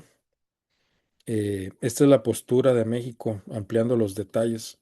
Bueno, ya dije que se opone tanto al derecho de México, se opone al derecho de veto a su existencia y en la actualidad se opone también a su extensión, o sea, que haya más estados que sean parte del Consejo de Seguridad como miembros permanentes. O sea, no, si no nos gusta el P5, pues menos nos gustaría el P7, ¿no? O sea, o mejor dicho, tampoco nos gustaría el P7. Sería avalar los vicios que siempre hemos criticado. En su lugar, aboga por una representación más equitativa mediante el aumento de miembros electos que rindan cuentas ante la Asamblea General. Es decir, México no solamente no le gusta el derecho de veto, lo aceptamos, pues es una realidad, ni modo que no, pero promovemos que rindan cuentas los miembros del Consejo de Seguridad, no solo los permanentes, sino también los no permanentes o rotativos. México sostiene que el veto no es un privilegio, sino una responsabilidad. Lo propone junto con Francia que los miembros permanentes se abstengan de usar el veto en casos de atrocidades en masa.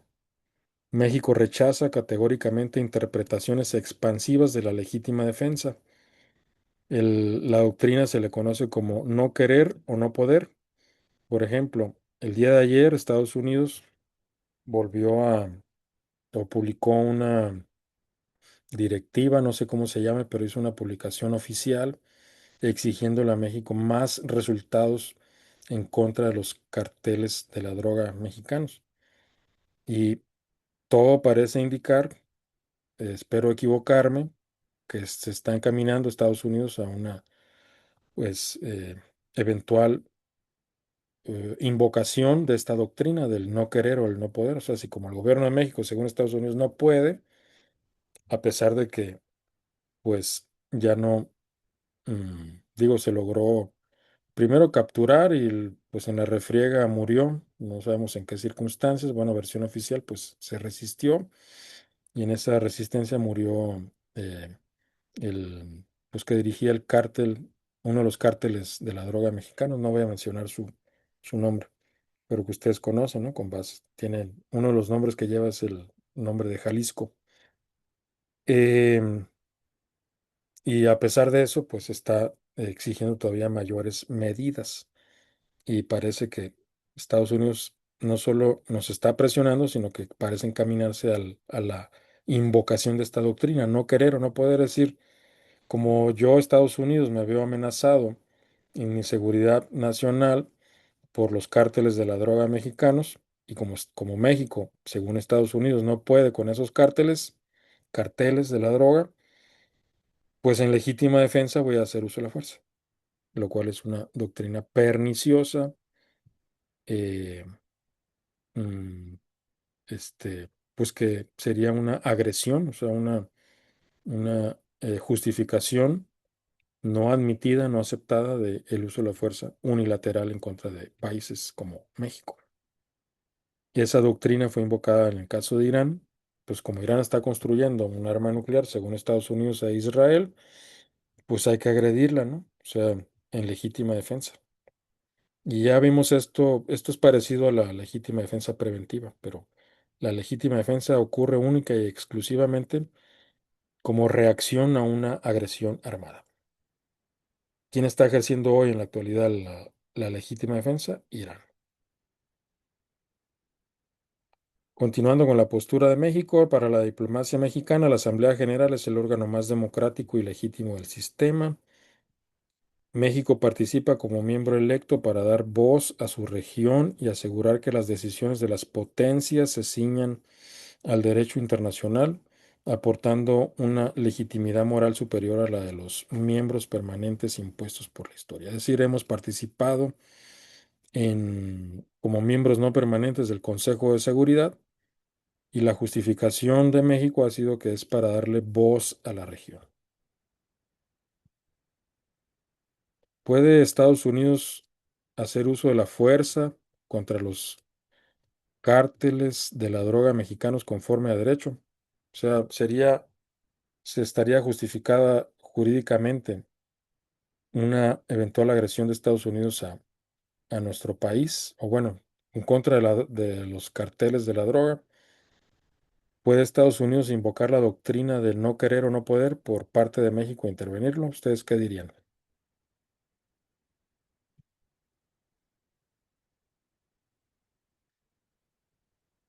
¿Sería jurídicamente válido que Estados Unidos eh, hiciese uso de la fuerza contra los carteles de la droga mexicanos?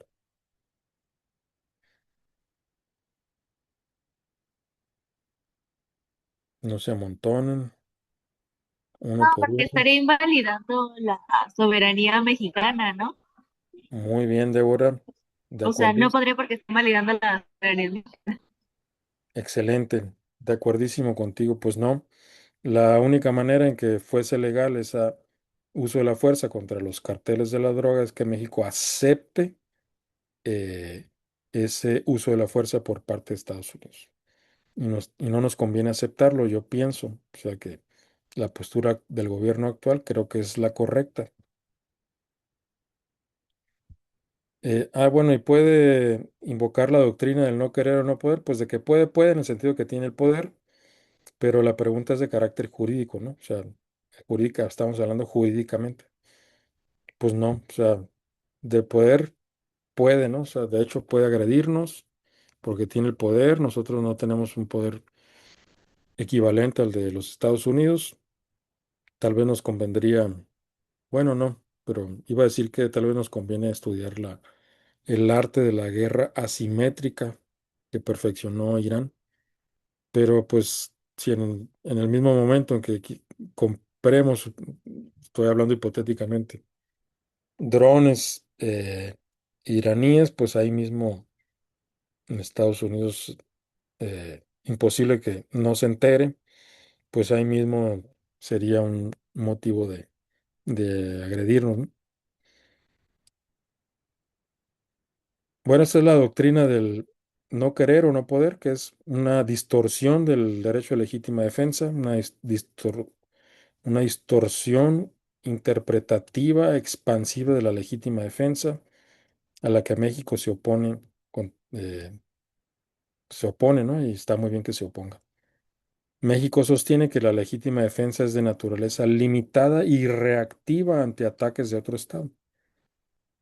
¿En qué consiste la doctrina del no querer o no poder?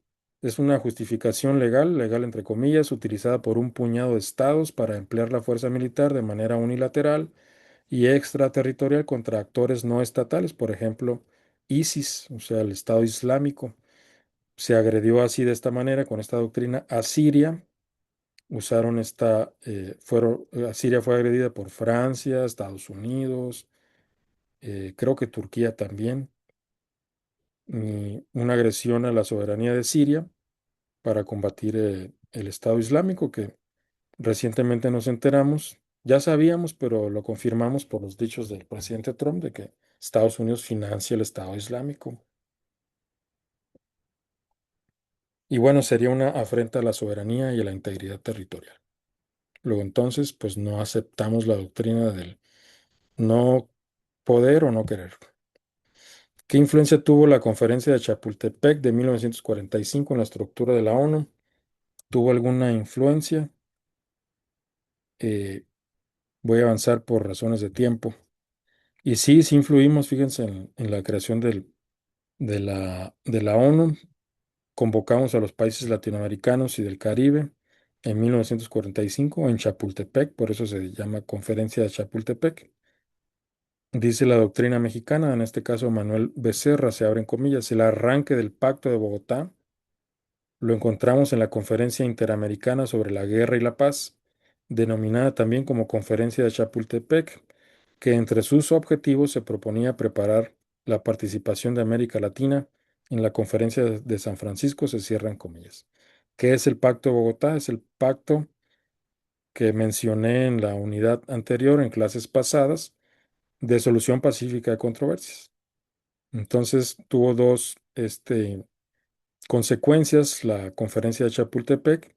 Primero, preparar o llevar una postura latinoamericana a la creación de la ONU, hoy ONU. Eh, la ONU se creó en San Francisco en conferencias que duraron algunos meses de redacción de la Organización Internacional en San Francisco, y llevamos una postura derivada de la conferencia de Chapultepec. Y en segundo lugar, eh, dio paso, fue el origen del Pacto de Bogotá sobre solución pacífica de controversias. Y América Latina, en esta conferencia de Chapultepec, impulsó la creación de un consejo, el Consejo Económico y Social, ECOSOC, que es un órgano eh, un órgano principal de la ONU, porque tiene 6 órganos principales, la Asamblea General, el Consejo de Seguridad, eh, la Corte Internacional de Justicia, la Secretaría General de la ONU, el Consejo Económico y Social, la propuesta de la Conferencia de Chapultepec, y el Consejo de Administración Fiduciaria. ¿A qué se dedica este consejo? Vamos a ver qué dice Vallarta Marrón en su manual. Se abren comillas, América Latina influyó en la creación del Consejo Económico y Social, ECOSOC, en general en la incorporación de preocupaciones para el desarrollo económico y social y en el fortalecimiento de los principios y propósitos de la ONU, se cierran comillas. El resultado más relevante fue el Acta de Chapultepec, o sea, nos reunimos en Chapultepec en 1945 para preparar la postura latinoamericana sobre la creación de la ONU y sentó las bases, esta Acta de Chapultepec, de la legítima defensa regional, influyendo directamente en la redacción del artículo 51 de la Carta de la ONU. Es decir, la Conferencia de Chapultepec, según la doctrina mexicana, influyó en la creación de COSOC y la redacción del artículo 51, que no es nada más o que es nada más y nada menos que la legítima defensa. Dice Becerra Ramírez en uno de sus textos, se abren comillas, la influencia del Acta de Chapultepec se deja sentir en la Carta de San Francisco, ya que su artículo 51 contiene las ideas sobre acción regional propuestas por el grupo latinoamericano, se cierran comillas. México destacó con la participación de figuras como Ezequiel Padilla, Manuel Tello, Rafael de la Colina y Alfonso García Robles. Alfonso García Robles, pues en los años 60 fue el que por parte de México lideró el Tratado de Tlatelolco sobre renuncia, o mejor dicho, declarar zona libre de armas nucleares a América Latina, motivo por el cual logró el Premio Nobel de la Paz. ¿Qué papel tuvo México en la Sociedad de las Naciones? ¿Tuvo algún papel? Voy a avanzar rápido por razones de tiempo. Creada en 1919, la Sociedad de las Naciones, tras la Primera Guerra Mundial por el Tratado de Versalles. Dicho sea de paso, hay una serie de televisión, haciendo un paréntesis, eh, que retrata la vida de el Rey Sol, o sea, el Rey Luis XIV, conocido como el Rey Sol. mm, Este, y así se llama, Versalles, se las recomiendo, a mí me gustó la serie de televisión. Vuelvo a la Sociedad de las Naciones. Bueno, y me acordé porque Versalles es un palacio que construyó el rey Luis XIV. Bueno, no él con sus manos, ¿no? Sino cuando él era el rey de Francia. Fue el último gran rey de Europa, ¿no? Posiblemente. Fue el primer modelo de organización con vocación universal, aunque fracasó al no poder evitar la Segunda Guerra Mundial debido a la falta de mecanismos coercitivos efectivos. El papel de México fue tardío en la Sociedad de las Naciones. Estábamos ocupados en la Revolución Mexicana, pero activo, destacando su denuncia contra la agresión italiana a Etiopía en 1935. Mussolini invadió Etiopía, estaba tratando de despertar los sentimientos imperiales de la época romana, pero bueno, fue una farsa, digo, eh, cayó muy pronto, ¿no? El sistema fascista. No significa que no haya causado daños, que generó muchos daños. Sobre los primeros daños que generó fue el de Etiopía. Hay una novela histórica sobre la vida de Mussolini que se llama El Hijo del Siglo, El Hijo del Siglo, se las recomiendo. Hay otras subsecuentes, no las he leído, pero ya leí el primer tomo. Dice Muñoz de Cote Otero, se abren comillas, la Sociedad de Naciones constituyó el modelo de la Organización Internacional Contemporánea Fundamental, la ONU. O sea, la ONU sigue el modelo creado en la Sociedad de las Naciones. ¿Cuál fue la postura de México ante la invasión italiana a Etiopía? En octubre del 35, la Italia fascista de Mussolini invadió Etiopía. México condenó enérgicamente la agresión. Desde Ginebra, Ginebra era la sede de la Sociedad de las Naciones. Actualmente la sede está en Nueva York. México defendió la integridad territorial de Etiopía, invocando el artículo 10 del Pacto de la Sociedad de las Naciones. México fue el único país que se opuso frontalmente a la agresión. O sea, tenemos una tradición de oponernos a las agresiones. El delegado mexicano fue Isidro Fabela, quien encabezó la comisión que estudió el conflicto, denunciando que la paz solo se lograría si los estados cumplían sus obligaciones jurídicas por encima de sus intereses políticos. ¿Cuál fue la postura de México sobre la pretensión de Belice de independizarse del Reino Unido? ¿Quién fue Isidro Fabela? ¿Alguien ha visitado el Museo Isidro Fabela en San Ángel? A ver, levante la mano los que han visitado el Museo Isidro Fabela en San Ángel. ¿Dónde está? Bueno, yo levanto la mano. No encuentro dónde está cómo levantar la mano para comentarles. ¿Alguien ha visitado el Museo Isidro Fabela en San Ángel? Bueno, si no lo han visitado, se las recomiendo ese museo. Eh, y por eso aquí comento brevemente una semblanza de Isidro Fabela. Pues bueno, ¿se acuerdan que hablamos en su momento de la doctrina Juárez, la doctrina Carranza y básicamente, bueno, la doctrina Estrada? Así se conoce nuestra doctrina mexicana, que es contraria a la agresión. Pues la postura de Carranza, cuando fuimos agredidos por Estados Unidos, pues la ideó Isidro Fabela, fue el arquitecto de la doctrina Carranza. Como ya mencioné, México se opuso a la agresión de Italia a Etiopía, pues el delegado de México en la Sociedad de las Naciones, pues era Isidro Fabela. Hay un auditorio llamado Isidro Fabela en la Facultad de Derecho de la UNAM, lo cual es muy positivo, muy bueno. Tras la creación de la ONU, Fabela tuvo el honor de ser el primer jurista mexicano en integrar la Corte Internacional de Justicia. Fue juez de la Corte Internacional de Justicia. Autor de la obra fundamental Belice, Defensa de los Derechos de México. O sea, argumentó sobre títulos históricos sobre Belice. Bueno, algunos territorios considerados mexicanos por parte de Isidro Fabela. Hacia el final de su vida fue un firme defensor de la descolonización, pronunciándose a favor de la independencia de Belice.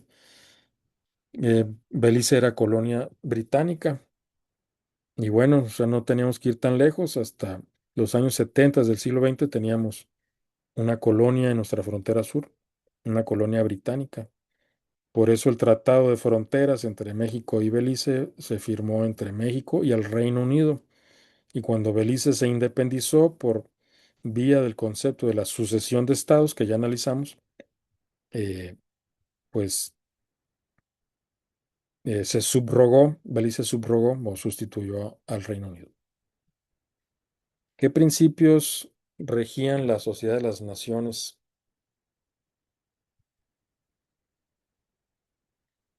Eh, ¿Qué establecía la sociedad de las naciones sobre el recurso al uso de la fuerza? La pregunta es si es igual que la ONU o es diferente.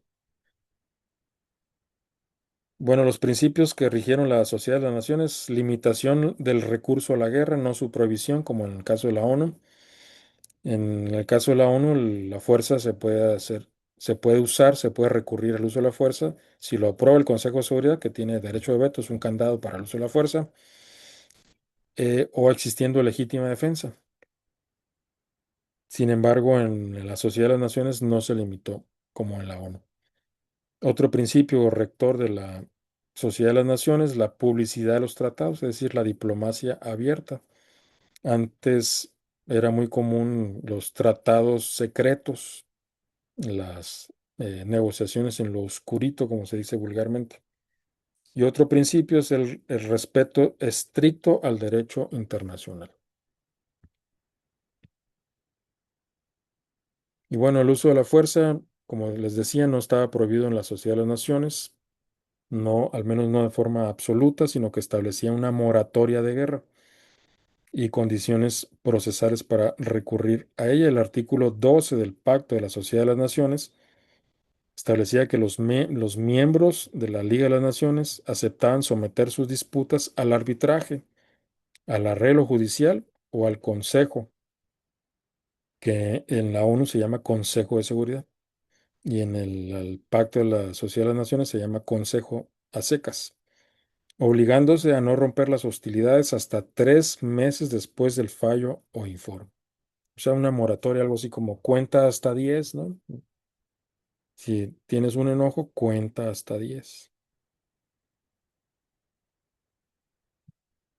¿Cuál es la diferencia entre uno y otro? Pues básicamente en la ONU es una prohibición universal y absoluta, salvo que exista aprobación del Consejo de Seguridad o legítima defensa, y en el caso de la Sociedad de las Naciones, pues una moratoria de guerra.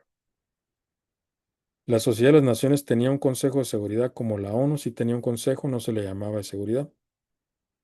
¿Qué diferencias estructurales hay entre la Sociedad de las Naciones y la ONU? ¿Por qué fracasó la Sociedad de las Naciones? La Sociedad de las Naciones, eh, la estructura orgánica tenía una asamblea, que en la ONU se llama Asamblea General, tenía un consejo, que en la ONU se llama Consejo de Seguridad, y tenía una secretaría permanente, que en la ONU se llama Secretaría General. O sea que es la misma estructura con distintos nombres. ¿Cuál es el balance y legado de la Sociedad de las Naciones? Aunque fracasó en su objetivo de seguridad colectiva, la agresión japonesa a China, o sea, en Manchuria, la agresión italiana a Etiopía, la guerra del Chaco entre Paraguay y Bolivia, permitió, o sea, fracasó en prevenir esos conflictos. No obstante ese fracaso, permitió el desarrollo de la cooperación técnica y la justicia internacional. Y esta es una tabla comparativa entre la estructura de la Sociedad de las Naciones y la ONU. La diferencia notable, la diferencia más notable, o de las más notables, es que la Sociedad de las Naciones tomaba sus decisiones por unanimidad. Luego entonces se miraba paralizada con frecuencia. No significa que la ONU no se vea paralizada. El derecho de veto sustituyó a la unanimidad. Es más flexible, las decisiones en la ONU se toman por mayoría y veto, por mayorías y veto. En la Asamblea General se adoptan resoluciones por vía de mayorías, la mayoría simple o mayoría calificada. Y en el Consejo de Seguridad, pues está el candado del derecho de veto. O sea que la diferencia más notable es que en la Sociedad de las Naciones se adoptan las resoluciones por unanimidad y en la ONU se adoptó un principio más práctico, que es mayorías y el derecho de veto. Y bueno, aquí esta lámina muestra un poco más de los motivos del fracaso de la Sociedad de las Naciones, pero un análisis similar podríamos hacer de la ONU, o sea, porque ha fracasado en prevenir agresiones de potencias a otros países. ¿Qué función jurídica tienen los propósitos de la ONU declarados en la Carta de San Francisco? ¿Cuáles son los propósitos de la ONU? Mantener la paz y la seguridad internacionales, fomentar las relaciones de amistad entre los estados, lograr la cooperación internacional en temas económicos, sociales y culturales, y servir de centro que armonice los esfuerzos. El proceso de la descolonización, donde la ONU ha ayudado a más de 80 naciones a alcanzar su independencia y a establecer sus propios gobiernos. Es decir, estos principios desembocaron en el proceso de la descolonización. ¿Qué aceleró la descolonización? La nacionalización del canal de Suez. No sé si tengan alguna pregunta hasta aquí. Bueno, si no hay preguntas, vamos a detener la grabación en este momento.